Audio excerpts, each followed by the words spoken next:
புதுச்சேரி பெரிய காலாப்பட்டு பெண்கள் அரசு பள்ளி அருகே அரசு பொது மருத்துவமனை ஒன்று உள்ளது. இந்த மருத்துவமனையில் அடிதடி போன்ற பிரச்சனைகளால் காயம் ஏற்பட்டு வரும் நோயாளிகளை எம்எல்சி பதிவு செய்வதில் உள்ள சிக்கல் காரணமாக சாதாரண காயங்கள் ஏற்பட்டாலும் சிகிச்சை அளிக்காமல் புதுச்சேரி மருத்துவமனைக்கு பரிந்துரை செய்வதாக ஒரு குற்றச்சாட்டு எழுந்துள்ளது.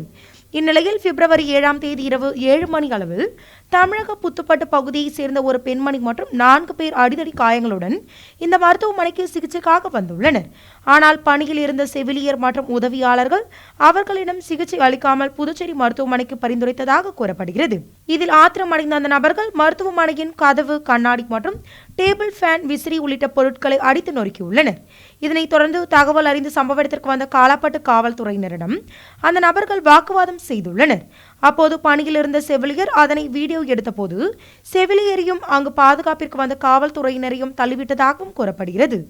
இதுகுறித்து மருத்துவமனையின் பொறுப்பு அதிகாரி மருத்துவர் திலீப் குமாரிடம் கேட்டபோது வந்த நபர்கள் கஞ்சா போதையில் இருந்ததாகவும் அது குறித்து ஏதாவது தகவல் வேண்டுமானால் சுகாதாரத்துறை துணை இயக்குநரிடம் கேளுங்கள் என்றும் அவர் கூறியுள்ளார். இந்நிலையில் காலாப்பட்டு மருத்துவமனையில் நடந்த சம்பவம் தொடர்பான வீடியோக்கள் தற்பொழுது சமூக வலைதளங்களில் பரவி வருகிறது.